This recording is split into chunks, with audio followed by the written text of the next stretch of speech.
Hello, what's up again guys? Welcome back to my vlog. Ang ipiplex ano natin ngayon, shoe natin ngayon is Jordan Low pa rin. Pero may twist siya na sa Chinese New Year, no? Ayan, sa Chinese New Year. Ito po yung nilabas niya, Year of the Rabbit. Ayan, Year of the Rabbit para po sa ah, mga sisi natin diyan, sa pambabae po. Ayan, no. Napakaganda pong sapatos niya. Year of the Rabbit, ayan. Isang napakalupit na sapatos. Ito po yung colorway niya. Ayan po. Beige, pink, white. Ayan po. Year of the Rabbit. Ayan po.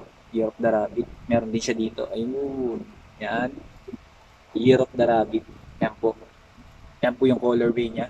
Isang napakaganda at napakalupit na namang sapatos. Ayan. Pambabae po siya. Ayan. Para sa mga sisi natin dyan. Ayan o. Napakalambot ng foam, napakakapal. Yan, komportableng komportable po pag sinuot niya. Ganun din po yung swelas niya, napakalambot din po. Ito po, isa na naman pong napakagandang sapatos. Again, spiky na rin po siya. Good quality rubber po siya. Good quality leather. Ayan po, makikita nyo kung gaano ka-solid yan. Solid na solid po yan mga kasisi. Yan, no? Yan, no? Napakaganda pong ternohan nyo. Yan. Napakaganda at napaka-cute. Nag-ternohan nyo. Napaka-astig sapatos niya. Yan. Para po sa mga kasisi natin dyan. Yan. Isang napakagandang sapatos. Yan po. Jordan Low. Year of the Rabbit. Yan. Ito po siya. Napakaganda pong sapatos. Yan po. Yan.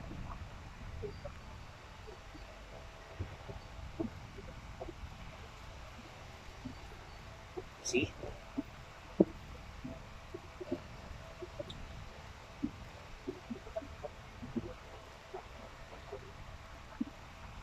Kita niyo po. Isang napakagandang sapatos na naman po. Again, maraming po salamat sa mga sumusuporta sa akin, sa lahat ng reels video ko at sa lahat ng mga uploaded video ko. Maraming po salamat sa pag-follow, sa pag-comment, sa pag-share at ganoon din po sa mga friends ko dyan na sumusuporta lagi sa akin. Maraming po salamat. Again, keep on following, comment, and share. And maraming po salamat sa lahat ng suporta niyo. God bless po.